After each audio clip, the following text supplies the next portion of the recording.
ಧಾರವಾಡದಲ್ಲಿ ಅಗ್ನಿಪಥ ವಿರುದ್ಧ ಆಕ್ರೋಶದ ಕಹಳೆ ಮೊಳಗಿದ್ದೇಗೆ ಪ್ರತಿಭಟನಾ ನಿರತರಿಗೆ ಪೊಲೀಸರು ಬಿಗ್ ಶಾಕ್ ಕೊಟ್ಟಿದ್ದು ಹೇಗಿತ್ತು? ಬೆಳಗಾವಿ ರಾಯಚೂರಲ್ಲಿ ಪ್ರತಿಭಟನೆ ಕಿಚ್ಚು ಧಗಧಗಿಸಿದ್ದೇಗೆ? ಇದೆಲ್ಲವನ್ನ ನೋಡೋಣ ಕರುನಾಡಲ್ಲಿ ಕಿಚ್ಚು ನ್ಯೂಸ್ ಎಕ್ಸ್‌ಪ್ರೆಸ್‌ನಲ್ಲಿ. ದೇಶದಾದ್ಯಂತ ಅಗ್ನಿಪಥ ಯೋಜನೆ ವಿರುದ್ಧ ಹೊತ್ತಿ ಉರಿತಿರೋ ಜ್ವಾಲೆ ಇದೀಗ ಕರುನಾಡಿನಲ್ಲೂ ಧಗಧಗಿಸಿದೆ. ಧಾರವಾಡದಲ್ಲಿ ಅಗ್ನಿಪಥ ಆಕ್ರೋಶ ಭುಗಿಲೆದ್ದಿದೆ. ಖಾಕಿ ವಿರೋಧದ ಮಧ್ಯೆಯೂ ಯುವಕರು ಪ್ರತಿಭಟನೆ ಮಾಡಿದ್ರು. ಖಾಸಗಿ ಬಸ್ ಮೇಲೆ ಯುವಕರ ಗುಂಪು ಕಲ್ಲು ತೂರಾಟವನ್ನು ನಡೆಸಿದ್ರು. ಧಾರವಾಡದಲ್ಲಿ ಪರಿಸ್ಥಿತಿ ವಿಕೋಪಕ್ಕೆ ತಿರುಗಿತ್ತು. ಅಗ್ನಿಪಥ ವಿರೋಧಿ ಪ್ರತಿಭಟನೆ ದೊಡ್ಡ ಹೈಡ್ರಾಮಕ್ಕೆ ಸಾಕ್ಷಿಯಾಗಿತ್ತು. ಪರಿಸ್ಥಿತಿಯನ್ನು ನಿಯಂತ್ರಿಸಲು ಪೊಲೀಸರು ಹರಸಾಹಸ ಪಟ್ಟರು.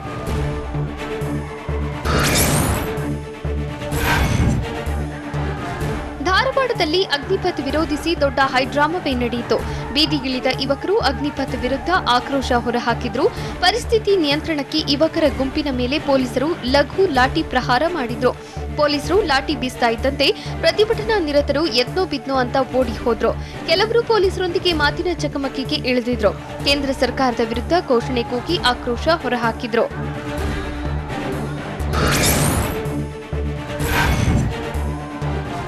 ಅಗ್ನಿಪಥ ವಿರುದ್ಧ ಧಾರವಾಡದಲ್ಲಿ ಆಕ್ರೋಶದ ಕಿಚ್ಚು ಧಗಧಗಿಸಿತ್ತು. ಧಾರವಾಡದ ಕಲಾಭವನದ ಬಳಿ ಯುವಕರು ಬೀದಿಗಿಳಿದು ಹೋರಾಟ ಮಾಡುತ್ತಿದ್ರು.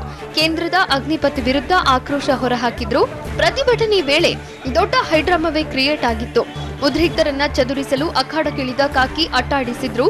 ಪ್ರತಿಭಟನೆ ನಡೆಸುತ್ತಿದ್ದ 30 ಯುವಕರನ್ನ ವಶಕ್ಕೆ ಪಡೆಯಲಾಗಿದೆ ಅಂತ ಹುಬ್ಬಳ್ಳಿ ಧಾರವಾಡ ಪೊಲೀಸ್ ಕಮಿಷನರ್ ಲಾಬುರಾಮ್ ಪ್ರತಿಕ್ರಿಯೆ ನೀಡಿದ್ರು.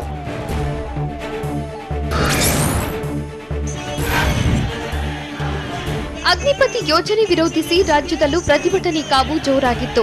ಬೆಳಗಾವಿ ಜಿಲ್ಲೆ ಗೋಕಾಕ್ ಪಟ್ಟಣದಲ್ಲಿ ಯುವಕರು ಪ್ರೊಟೆಸ್ಟ್ ಮಾಡಿದ್ರು. ದೇಶಪ್ರೇಮಿ ಯುವಕರ ಸಂಘ ಯುವ ಕಾಂಗ್ರೆಸ್ ಧರಣಿ ನಡೆಸಿತು. ಕೇಂದ್ರ ಸರ್ಕಾರದ ವಿರುದ್ಧ ಘೋಷಣೆ ಕೂಗಿ ತೀವ್ರ ಆಕ್ರೋಶವನ್ನ ಹೊರಹಾಕಿದ್ರು. ನಡು ರೋಡಲ್ಲೇ ಸೇನಾ ಆಕಾಂಕ್ಷಿಗಳು ಡಿಪ್ಸ್ ಹೊಡೆದು ಆಕ್ರೋಶ ಹೊರಹಾಕಿದ್ರು. ಮುನ್ನೆಚ್ಚರಿಕೆ ಕ್ರಮವಾಗಿ 1 ಡಿಎಸ್ಪಿ, 4 ಸಿಪಿಐ, 4 ಪಿಎಸ್ಐ, 50 ಸಿಬ್ಬಂದಿ ಡಿಆರ್ ವ್ಯಾನ್ ಯೋಜನೆ ನಿಯೋಜನೆ ಮಾಡಲಾಗಿತ್ತು.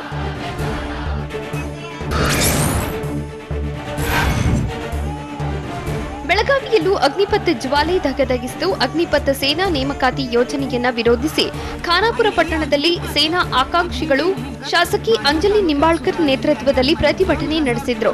ತಾಲೂಕು ಮೈದಾನದಲ್ಲಿ ಯುವಕರು ಜಮಾವಣೆಗೊಂಡಿದ್ರು. ತಹಶೀಲ್ದಾರ್ ಕಚೇರಿವರೆಗೆ ಪ್ರತಿಭಟನಾ ಮೆರವಣಿಗೆ ಮಾಡಿದ್ರು. ಬಳಿಕ ತಹಶೀಲ್ದಾರ್ ಮೂಲಕ ರಾಷ್ಟ್ರಪತಿಗಳಿಗೆ ಮನವಿ ಸಲ್ಲಿಸಿದ್ರು.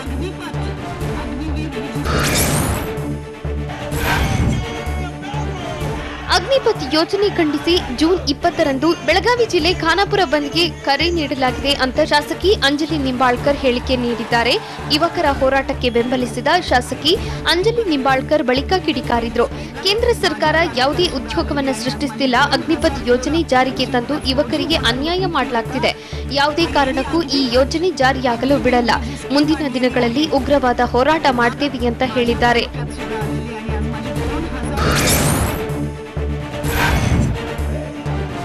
ಅಗ್ನಿಪಥ್ ಯೋಜನೆ ಖಂಡಿಸಿ ಬೆಳಗಾವಿಯ ನಿಪಾಣಿಯಲ್ಲೂ ಆಕ್ರೋಶ ಕೇಳಿ ಬಂದಿತ್ತು. ನಿಪಾಣಿ ಪಟ್ಟಣದಲ್ಲಿ ಭಾರಿ ಪ್ರತಿಭಟನೆ ಮಾಡಿ ಸೇನಾ ಆಕಾಂಕ್ಷಿಗಳು ಅಗ್ನಿಪಥ್ ವಿರುದ್ಧ ಆಕ್ರೋಶ ಹೊರಹಾಕಿದ್ರು. ತಹಶೀಲ್ದಾರ್ ಕಚೇರಿ ಎದುರು ಕುಳಿತು ಪ್ರತಿಭಟನೆ ನಡೆಸಿದ್ರು. ಬಳಿಕ ತಹಶೀಲ್ದಾರ್ ಮೂಲಕ ಅಗ್ನಿಪಥ್ ಯೋಜನೆ ಹಿಂಪಡೆಯುವಂತೆ ರಾಜ್ಯ ಸರ್ಕಾರಕ್ಕೆ ಎಚ್ಚರಿಕೆ ರವಾನಿಸಲಾಗಿದೆ.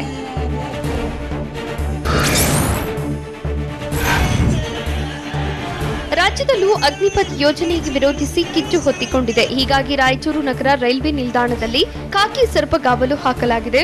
ಮುನ್ನೆಚ್ಚರಿಕೆ ಕ್ರಮವಾಗಿ 50ಕ್ಕೂ ಹೆಚ್ಚು ಪೊಲೀಸರ ನಿಯೋಜನೆ ಮಾಡಲಾಗಿದೆ. ರೈಲು ನಿಲ್ದಾಣಕ್ಕೆ ಆಗಮಿಸೋ ಅನುಮಾನಾಸ್ಪದರ ಮೇಲೆ ನಿಗಾ ವಹಿಸಲಾಗಿದ್ದು ಪ್ರಯಾಣಿಕರನ್ನ ಸೂಕ್ಷ್ಮವಾಗಿ ಮಾನಿಟರಿಂಗ್ ಮಾಡಲಾಗುತ್ತಿದೆ. ಸ್ಥಳೀಯ ಪೊಲೀಸರ ಜೊತೆ ರೈಲ್ವೆ ಪೊಲೀಸರಿಂದಲೂ ಭದ್ರತೆ ವಹಿಸಲಾಗಿದೆ.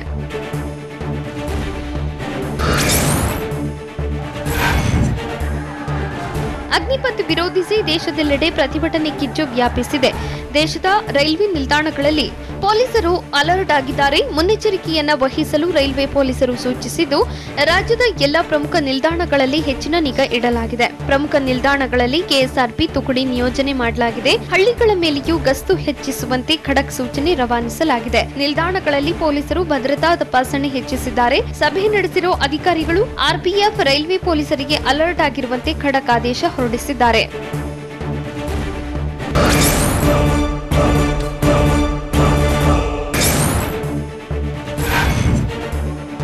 2021-22ನೇ ಸಾಲಿನ ದ್ವಿತೀಯ ಪಿಯುಸಿ ಪರೀಕ್ಷೆ ಫಲಿತಾಂಶ ಪ್ರಕಟವಾಗಿದೆ. ದ್ವಿತೀಯ ಪಿಯುಸಿ ರಿಸಲ್ಟ್ ದಕ್ಷಿಣ ಕನ್ನಡ, ಉಡುಪಿ ಜಿಲ್ಲೆಗಳು ಮೊದಲ ಸ್ಥಾನ ಪಡೆದಿವೆ. ದ್ವಿತೀಯ ಪಿಯುಸಿ ಫಲಿತಾಂಶದಲ್ಲಿ ಚಿತ್ರದುರ್ಗ ಜಿಲ್ಲೆಗೆ ಕೊನೆ ಸ್ಥಾನದಲ್ಲಿದೆ. ಗಣಿತದಲ್ಲಿ 14,200 ವಿದ್ಯಾರ್ಥಿಗಳಿಗೆ 100ಕ್ಕೆ 100 ಅಂಕವನ್ನು ಪಡೆದಿದ್ದಾರೆ. ಇಂಗ್ಲಿಷ್ನಲ್ಲಿ 2 ವಿದ್ಯಾರ್ಥಿಗಳಿಗೆ 100ಕ್ಕೆ 100 ಅಂಕ ಪಡೆದಿದ್ದು, ಕನ್ನಡದಲ್ಲಿ 563 ವಿದ್ಯಾರ್ಥಿಗಳಿಗೆ 100ಕ್ಕೆ 100 ಅಂಕ ಪಡೆದು ಉತ್ತೀರ್ಣರಾಗಿದ್ದಾರೆ.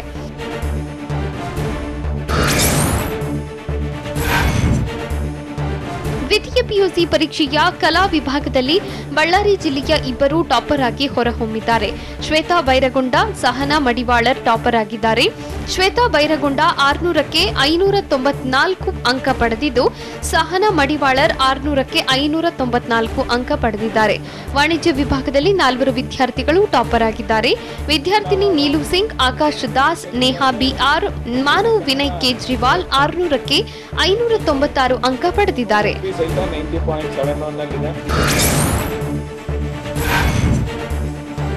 ದ್ವಿತೀಯ ಪಿಯುಸಿ ಪರೀಕ್ಷೆ ರಿಸಲ್ಟ್ ಪ್ರಕಟವಾಗಿದೆ. ಸೈನ್ಸ್ ವಿಭಾಗದಲ್ಲಿ 5 ವಿದ್ಯಾರ್ಥಿಗಳು ಟಾಪರ್ ಆಗಿದ್ದಾರೆ. ಸಿಮ್ರನ್ ಶೇಷಾರಾವ್ 600ಕ್ಕೆ 598 ಅಂಕ ಪಡೆದಿದ್ದಾರೆ. ಇಲಂ ಮೊಹಮ್ಮದ್ ರಫೀಕ್, ಸಾಯಿ ಚಿರಾಗ್, ಶ್ರೀಕೃಷ್ಣ ಪೇಜತಾಯ ಹಾಗೂ ಭವ್ಯ ನಾಯರ್ 600ಕ್ಕೆ 597 ಅಂಕವನ್ನು ಪಡೆದು ಸೈನ್ಸ್ ವಿಭಾಗದಲ್ಲಿ ಸೆಕೆಂಡ್ ಟಾಪರ್ ಆಗಿ ಹೊರಹೊಮ್ಮಿದ್ದಾರೆ. ಮಕ್ಕಳ ಸಾಧನೆಗೆ ಪೋಷಕರು ಸಂತಸ ವ್ಯಕ್ತಪಡಿಸಿದ್ದಾರೆ.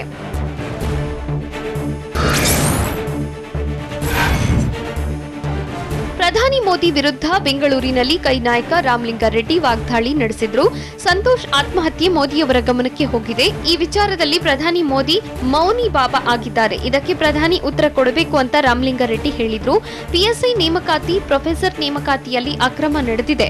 ಅಕ್ರಮ ಆಗಿದ್ದು ಗೊತ್ತಿದ್ರು ಇಡಿ ಐಟಿ ತನಿಖೆ ಮಾಡ್ತಿಲ್ಲ. ಅವರದ್ದೇ ಸಚಿವರ ಭ್ರಷ್ಟಾಚಾರ ಮೋದಿಗೆ ಕಾಣಿಸ್ತಿಲ್ವಾ ಅಂತ ರಾಮಲಿಂಗಾರೆಡ್ಡಿ ಗುಡುಗಿದ್ರು.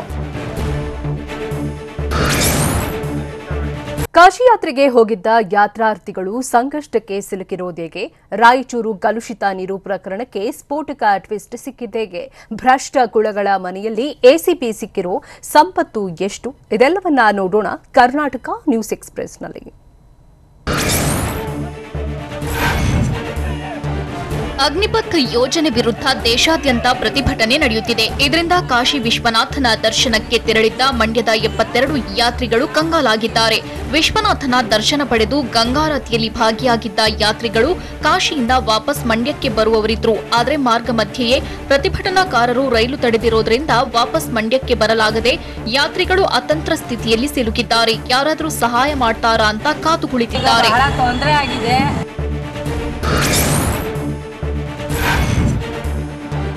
ಬಡ್ಡಿ ಸಿನಿಮಾದ ಪ್ರಚಾರದಲ್ಲಿ ತೊಡಗಿಸಿಕೊಂಡಿದ್ದ ನಾಯಕ ನಟ ಕಿರಣ್ ರಾಜ್ ಅವಘಡದಿಂದ ಜಸ್ಟ್ ಮಿಸ್ ಆಗಿದ್ದಾರೆ.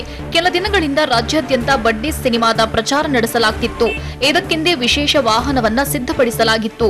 ಆದರೆ ಹುಬ್ಬಳ್ಳಿಯಲ್ಲಿ ಪ್ರಚಾರ ವಾಹನದ ಮೇಲೆ ವಿದ್ಯುತ್ ಕಂಬ ಬಿದ್ದು ವಾಹನ ಜಖಂಗೊಂಡಿದೆ. ಅದೃಷ್ಟವಶಾತ್ ಯಾವುದೇ ಗಂಭೀರ ಸಮಸ್ಯೆಗಳಾಗಿಲ್ಲ.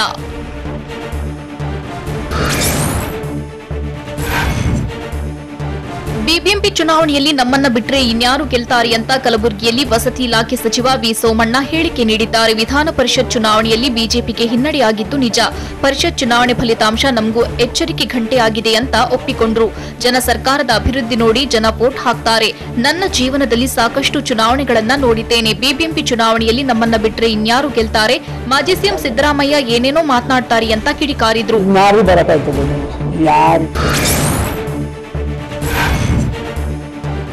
ರಾಜ್ಯಕ್ಕೆ ಬರುತ್ತಿರುವ ಮೋದಿ ಡಜನ್ ಪ್ರಶ್ನೆಗಳಿಗೆ ಉತ್ತರಿಸಬೇಕು ಅಂತ ಬೆಂಗಳೂರಿನಲ್ಲಿ ಕೆಪಿಸಿಸಿ ಕಾರ್ಯಾಧ್ಯಕ್ಷ ರಾಮಲಿಂಗಾರೆಡ್ಡಿ ಆಗ್ರಹಿಸಿದ್ದಾರೆ. 2018ರಲ್ಲಿ ನಾವು ಅಧಿಕಾರದಲ್ಲಿದ್ದಾಗ ಮೋದಿ ಸಿದ್ದರಾಮಯ್ಯ ಸರ್ಕಾರ 10% ಸರ್ಕಾರವೆಂದು ಆರೋಪ ಮಾಡಿದ್ರು. ನಿಮ್ಮ ಸರ್ಕಾರ 40% ಸರ್ಕಾರವೆಂದು ವಿಶ್ವವಿಖ್ಯಾತಿಯಾಗಿದೆ. 40% ಪಡೆಯುವುದು ಅಮೋಘ ಸಾಧನೆ ಎಂದು ಭಾವಿಸಿದ್ದೀರಾ? ಕಮಿಷನ್ ವಿಚಾರಕ್ಕೆ ಮೋದಿ ಉತ್ತರಿಸಬೇಕು ಅಂತ ಬೆಂಗಳೂರಿನಲ್ಲಿ ಕೆಪಿಸಿಸಿ ಕಾರ್ಯಾಧ್ಯಕ್ಷ ರಾಮಲಿಂಗಾರೆಡ್ಡಿ ಹೇಳಿದ್ದಾರೆ.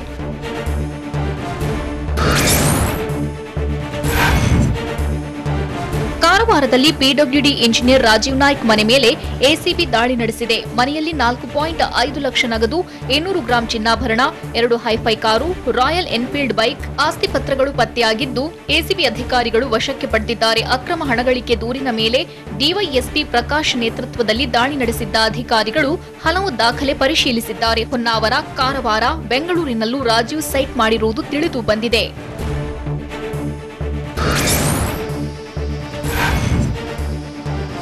ಸಾಮಾನ್ಯ ಅರ್ಹತಾ ಪರೀಕ್ಷೆಯಲ್ಲಿ ಮೊಬೈಲ್ ಬಳಸಿ ಉತ್ತರ ಬರೆಯಲು ಯತ್ನಿಸಿರುವ ಘಟನೆ ಚಿಕ್ಕಮಗಳೂರು ನಗರದ ಸರ್ಕಾರಿ ಪದವಿ ಪೂರ್ವ ಕಾಲೇಜಿನಲ್ಲಿ ನಡೆದಿದೆ. ಕೊಠಡಿ ಮೇಲ್ವಿಚಾರಕರು ಪರಿಶೀಲಿಸಿದಾಗ ಮೊಬೈಲ್ ಫೋನ್ ಪತ್ತೆಯಾಗಿದ್ದು, ಮೈಸೂರು ಮೂಲದ ವಿದ್ಯಾರ್ಥಿಯನ್ನ ಪೊಲೀಸರು ವಶಕ್ಕೆ ಪಡೆದು ಠಾಣೆಗೆ ಕರೆದೊಯ್ದಿದ್ದಾರೆ.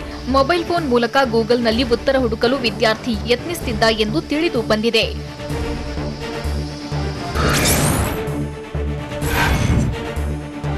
ರಾಯಚೂರಿನಲ್ಲಿ ಕಲುಷಿತ ನೀರು ಕುಡಿದು 7 ಜನರು ಸಾವನ್ನಪ್ಪಿರೋ ಸುದ್ದಿ ಎಲ್ಲರನ್ನ ನಡುಗಿಸುವಂತಿದೆ.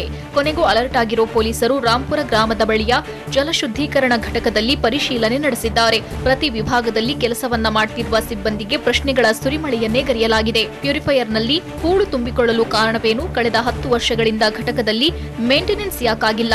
ನೀರು ಶುದ್ಧೀಕರಣಕ್ಕೆ ಎಷ್ಟೆಷ್ಟು ಕೆಮಿಕಲ್ಸ್ ಬಳಸುತ್ತಿದ್ದೀರಾ ಅಂತ 16 ಆಯಾಮಗಳಲ್ಲಿ ತನಿಖಾಧಿಕಾರಿ ವೆಂಕಟೇಶ್ ಮಾಹಿತಿ ಕಲೆ ಹಾಕಿದ್ದಾರೆ.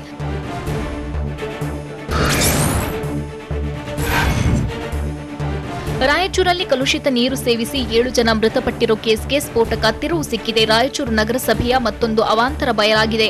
ಇಂದಿರಾನಗರದಲ್ಲಿರೋ ಮಿನಿ ವಾಟರ್ ಸ್ಟೋರೇಜ್ ಟ್ಯಾಂಕ್ನಲ್ಲೂ ಹೂಳು ತುಂಬಿದ್ಯಂತೆ. ಕಳೆದ 10ಕ್ಕೂ ಹೆಚ್ಚು ವರ್ಷಗಳಿಂದ ಮಿನಿ ವಾಟರ್ ಟ್ಯಾಂಕ್ ಅನ್ನ ನಗರಸಭೆಯ ಸಿಬ್ಬಂದಿ ಕ್ಲೀನ್ ಮಾಡೇ ಇಲ್ವಂತೆ. ಕಲ್ಲು, ಮಣ್ಣು, ಕಸ, ಕಡ್ಡಿಗಳಿಂದ ವಾಟರ್ ಸ್ಟೋರೇಜ್ ಟ್ಯಾಂಕ್ ತುಂಬಿದೆ.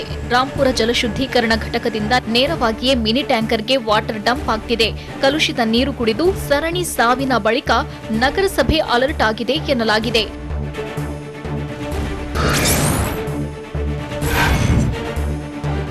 ಕಲುಷಿತ ನೀರು ಸೇವಿಸಿ 20ಕ್ಕೂ ಹೆಚ್ಚು ಜನ ಅಸ್ವಸ್ಥರಾಗಿರುವ ಘಟನೆ ಮಂಡ್ಯ ಜಿಲ್ಲೆ ಮದ್ದೂರು ತಾಲೂಕಿನ ನಗರಕೆರೆ ಗ್ರಾಮದಲ್ಲಿ ನಡೆದಿದೆ. 4 ದಿನಗಳ ಹಿಂದೆ ನಡೆದ ಘಟನೆ ತಡವಾಗಿ ಬೆಳಕಿಗೆ ಬಂದಿದ್ದು, ಕಲುಷಿತ ನೀರು ಕುಡಿದಿದ್ದ 20 ಜನರಿಗೆ ವಾಂತಿ ಭೇದಿಯಾಗಿದೆ. ಅಸ್ವಸ್ಥಗೊಂಡವರಿಗೆ ತಾಲೂಕು ಆಸ್ಪತ್ರೆಯಲ್ಲಿ ಚಿಕಿತ್ಸೆ ನೀಡಲಾಗುತ್ತಿದ್ದು, ಗ್ರಾಮಕ್ಕೆ ಆರೋಗ್ಯ ಅಧಿಕಾರಿಗಳು ಭೇಟಿ ನೀಡಿ ಪರಿಶೀಲನೆ ನಡೆಸಿದ್ದಾರೆ. ಗ್ರಾಮಕ್ಕೆ ಕಲುಷಿತ ನೀರು ಪೂರೈಸಿದ್ರಿಂದ ಅವಘಡ ಸಂಭವಿಸಿದೆ ಎನ್ನಲಾಗುತ್ತಿದೆ. ಟ್ಯಾಂಕ್ ಸ್ವಚ್ಛಗೊಳಿಸುವಂತೆ ಅಧಿಕಾರಿಗಳು ಸೂಚನೆ ನೀಡಿದ್ದಾರೆ.